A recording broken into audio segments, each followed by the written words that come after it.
Rick, how you doing, my friend? I'm doing great, Keith. How are you doing, buddy? Good, man. Thank you for being down here in the Valley. What brings you here today? Well, I had a couple of things I had to do. Dentist was high on the list, which I enjoy very much. I make them turn off any kind of music, and I want the drills as loud as possible. I don't want any Novocaine. Yeah. You want to be completely present for the experience? I want to see if whatever you've been talking about really works. Okay, great. All right, I haven't advocated for that. Just so you know, man. Man, it's so good to see you, man. It's great to see you. And you were traveling yourself. You were on the road today a bit yourself. Yes, I was in Tucson today, doing some work with my friend Matt down in Tucson. Oh, that's cool. Yes, every once a month. It's just great to go down there. And when I used to make the 2-hour drive down to Tucson, I used to dread it, because I thought it was boring, and I was stuck with resisting the drive as opposed to doing the practice, which is accepting the drive and then cultivating gratitude along the way. And now, I'm grateful for my little car that makes the trip. I'm grateful for, the patrol that keeps the speed limit in check for drivers so that it's safe out there, for the construction, because they're constantly expanding and making the roads safer. So I'm just grateful for everything, man. And it's a great time for me to podcast. On the way I'm listening to so many things. Like today I listened to some topics on diversity, so it was really great. Yeah, and just having time for yourself is really important too, don't you think? It really is, Rick. I totally agree. Cool. So what's our topic, man? Today is a topic that was inspired by a documentary on Netflix about Quincy Jones. And it's really good. So one of the things I learned on the show was that Quincy Jones's mom suffered from mental illness. She was schizophrenic, and the way that it played out in his life was that when he was very young, under age 7, he recalls his mom being taken away. And so one day they came to his house, they threw her on the bed, they put her into a straitjacket and carted her out. And that's how you remember his earliest memory of his mom. And the kids at school used to really ridicule him and make fun of him for that whole experience. And what they would do is they would tell him that his mom was going to come back, take him away, and hurt them. And so he developed this fear with relationship to his mom. As a result of that, when his mom broke out or got out without being released by the authorities, she came to look for them. And she came to the neighborhood, and he saw her, and he ran the other way because he believed what the kids told him about her. And he just remembers having this fear regarding his mom because of the mental illness and the story that people said. So fast forward, the father moves him and his, I think it's his brother, away. And when he moved them away, they went to Seattle. He discovers a piano somewhere along the way and becomes this acclaimed musician, composer, producer, director. But when he started to get into the jazz scene in his 20s, he started to kind of lead the acts over at Birdland, which is a famous jazz spot, and anyone in the jazz community knows all about Birdland. And one day he was up there kind of leading everything, and he heard this commotion at the door, and he looked out there not knowing what it was, and he heard somebody arguing with the doorman, the bouncer. And let me in, my son's in there. And he hadn't seen her in almost 20 years. And she made it to the front, and she told him that he needs to play music for God, or that he's pretty much going to hell. And so Quincy remembers being so embarrassed and shameful from this experience that he really broke down. And so one of his friends and mentors at that time was Count Basie. And so what Count Basie told him kind of resonated with me and stuck with me. And he said, Quincy, learn to deal with the valleys. The hills will take care of themselves. Oh boy, wow. And that stuck with me because that ride going up to success or feeling happy and elated, those will always take care of themselves. That's not where the work is. It's in the things to where you have unfinished business, where ego is playing its role in full force. There's shame, there's guilt, there's blame, hurt. It's in those places that we really need to focus our attention and work through that. And so I just think about that all the time. I mean, it's just, man, learn to deal with the valleys, Quincy. the hills will take care of themselves. So I thought that would be the subject of today's show. Man, that's a great topic, and because all of us are struggling with how to deal with the valleys, because we know really well what to do when there's great hills. Right. One of the things that occurs to me when you're talking about that is just how common it is for people to, even though they realize life is going to be up and down, good and bad, whatever those things mean, they're not prepared for it. So when something crummy shows up, it's like, oh, this isn't right. It should be changed. It's wrong. I've got to go out and do something to fix it. When the reality is that's just part of the roller coaster of what life offers. Right. And so dealing with valleys is extremely important, because you're going to have probably as many of those as you are of the hills or more. Right, I completely agree. You know, the same has played out in my life, and before, whenever a valley showed up to where there was a situation to where I felt shameful about something or guilty, man, I just wanted it to go away, man. Yeah. And sometimes I would run away from it, or I would distract myself with some other kind of activity, whether, it was going through a breakup, let me meet somebody else fast, And I wasn't really conscious that I was doing that, but I was, I was not dealing with that valley. And as I've done the work that we do now, I start to see those valleys completely differently. You know what I see them as? I see them as openings. An opportunity. Yeah, yeah. What about you? Yeah, same thing. When something shows up, now look, depending on the severity of it, I don't think either one of us are capable of saying, we're totally not fazed. No, I think what happens is this obstacle shows up, it hits you, and then you realize, okay, this is an opportunity for me to put into practice what I've been preaching about and preaching to myself about, which is equanimity, having my inner life squared away so I'm not upset by this, and making the choices that need to be made so that I'm apart from my circumstance and not in the circumstance. And by that I mean, whatever comes your way, you can't control, but your attitude and your interest in trying to do the best outcome for the greatest many concerned, yourself at the top of the list, is where it's at. So I think if your focus is, I'm going to control my attitude. I can't control the dang valley. I'm in the valley. Right. I can't control the valley, but I can control my attitude. And I can try to solve this problem with the greatest good for the greatest many of all the people who are involved. And there's some things you can't control at all. And there's some things that depend on the cooperation of others, which you can't control at all either. And so what you're left with at the end of the day in a valley is yourself, by yourself, dealing with making choices that are very hard, that are uncomfortable, but that have to be made in order for you to step back and accept it and not be a victim. I think the thing that you said right off the bat, the first step of that was accepting it. Yeah. And it seems really hard it seems simple, but it also seems hard to do too. For the conscious self, it's like, duh, accept it. But for the ego, man,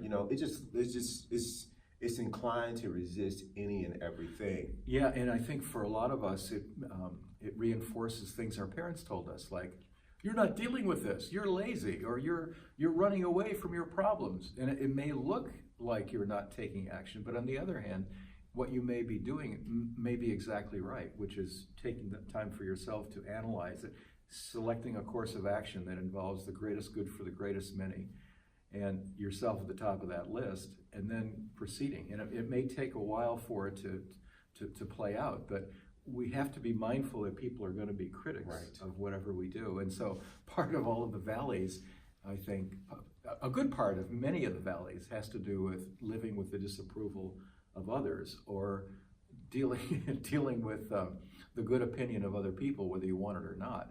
I mean, you have to be able to get to that point where you don't care. You've done the analysis, you've looked at what makes sense, and now you're going to move and go in that direction. And if others are critical, they're critical. Yeah, I totally agree. I think the practice of awareness is absolutely key, so that you're not stuck in that space, in that valley, without accepting it, longer than you need to be. And because I found out that when there's no acceptance, that's when the suffering is the greatest. The resistance is, it just creates more resistance. Absolutely creates more resistance. You are looking for reasons to support that it shouldn't be that way.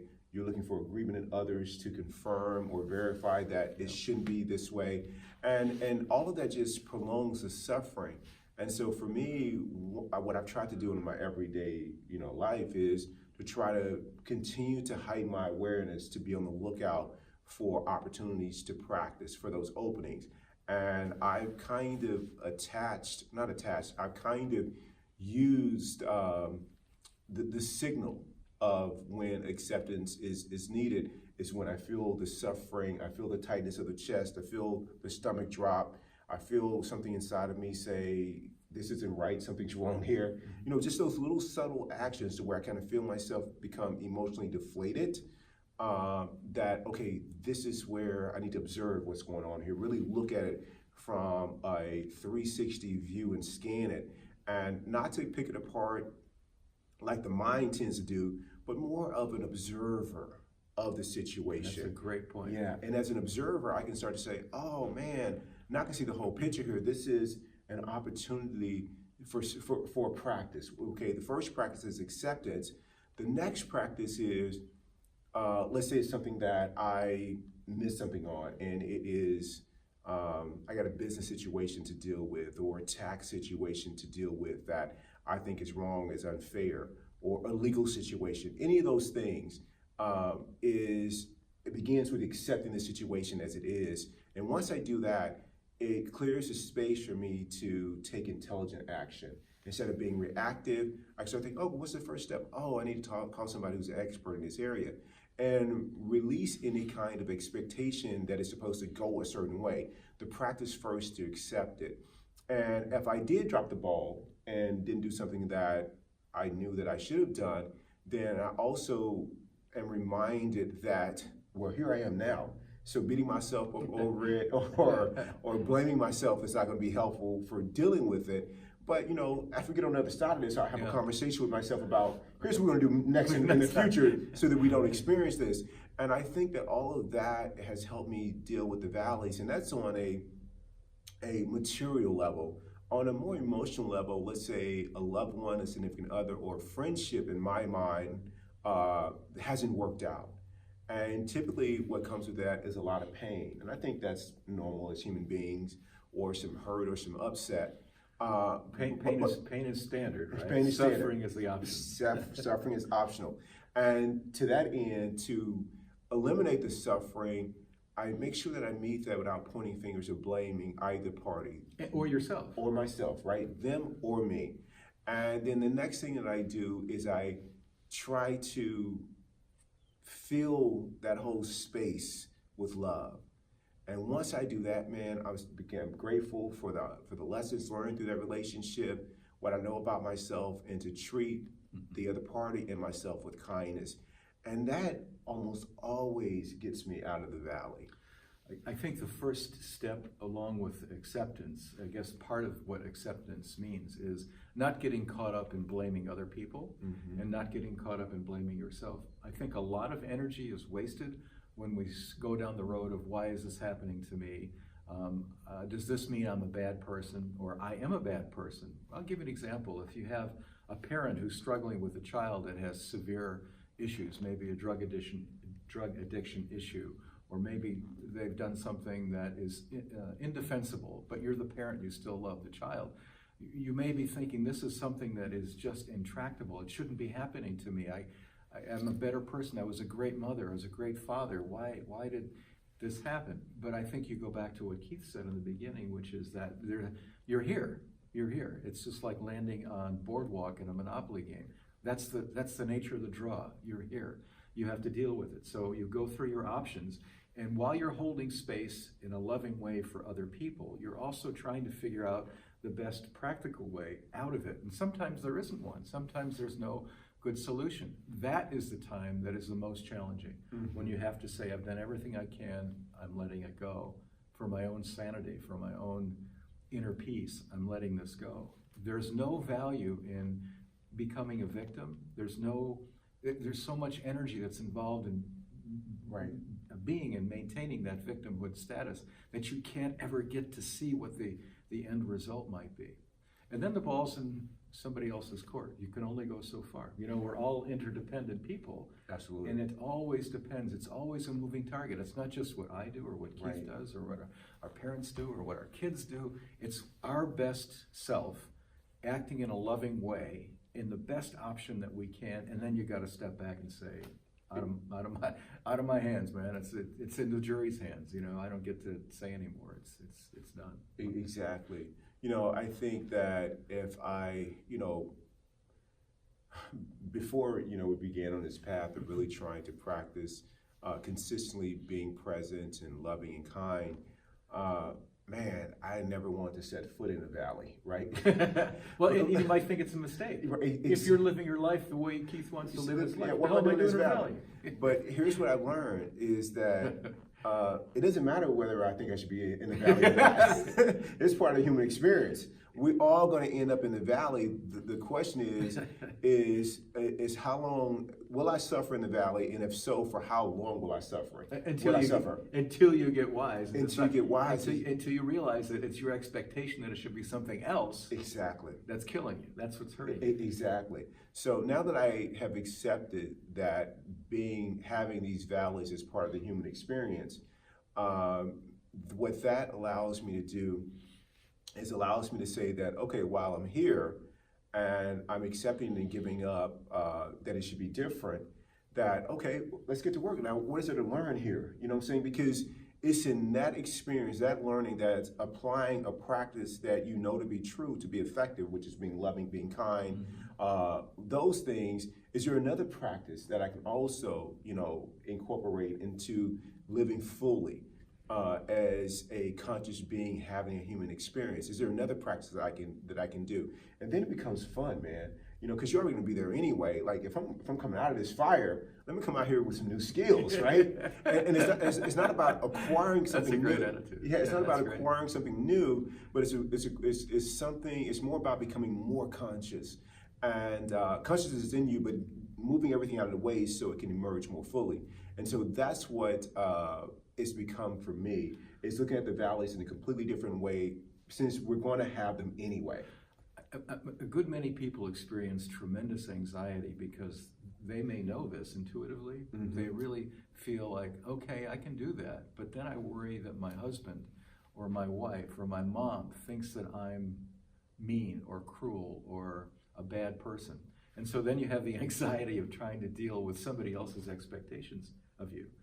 Okay, maybe you've solved it for yourself. Your own expectations, okay, have been realigned. So you're in the problem, you're working on the problem, you have a goal, you're holding space for the other person who may have caused it, or the circumstances which may have caused it, you're holding space for the solution to come up, you've done everything you can, you're cool letting it go, but then you have criticism of other people.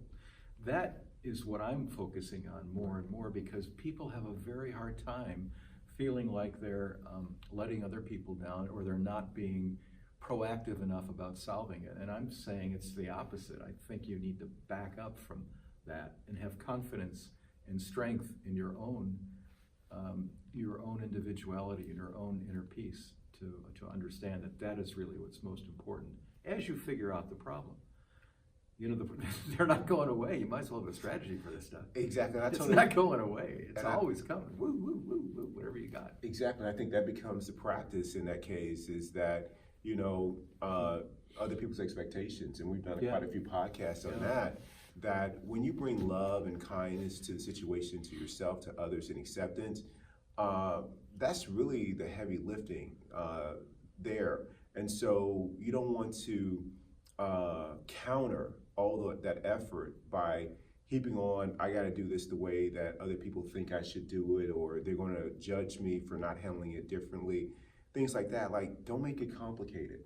Just this is your practice, and if people understand it, it's great. And if they don't, that's cool too. This is your journey. It's my journey.